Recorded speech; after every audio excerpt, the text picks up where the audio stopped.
सबके लिए अच्छा अच्छा करता हूँ लेकिन मेरे लिए लोग बुरा कर रहे हैं। तो इस पर एक छोटी सी कहानी सुनाता हूँ, तो उसके बाद है ना बुराई अच्छी लगने लग जाएगी। हुआ यूं कि एक राजा थे, बड़े निर्मोही थे, नास्तिक थे, भगवान में कोई विश्वास नहीं था, कोई दान दक्षिणा कुछ करना ही नहीं जीवन में, राजपाट का आनंद ले रहे थे। तो एक दिन रथ पर आए, एक संत आए उनके सामने। संत रुके आकर के, संत को पता लगा इस तरह का राजा है, तो संत ने कहा राजा को कि मुझे आपसे दान चाहिए। तो राजा ने कहा कि ये मेरी नियति में नहीं, मैं दान वान नहीं देता, ये फालतू के खर्चे में नहीं करता।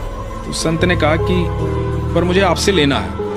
इन बातों के बीच में क्या हुआ कि राजा के घोड़े ने उसने लीद कर दी। तो संत ने राजा को कहा कि ये तो आपके किसी काम की नहीं है, तो आप यही उठा के दे दीजिए, पर मुझे आपके हाथ से लेना है कुछ ना कुछ। तो राजा ने कहा कि ये ऐसे तो पीछा छोड़ेगा नहीं। उठा के वो लीद अपने हाथ से दे दी कि जा। संत ने खुश होकर के उन्होंने कहा कि जा और बढ़े। अगले दिन सुबह राजा बालकनी में बैठे अपने राजमहल की, और बड़ी बदबू आ रही। तो सामने देखा कि लीद का पहाड़ बना हुआ, वो हटवाया गया लेकिन वो फिर बन गया।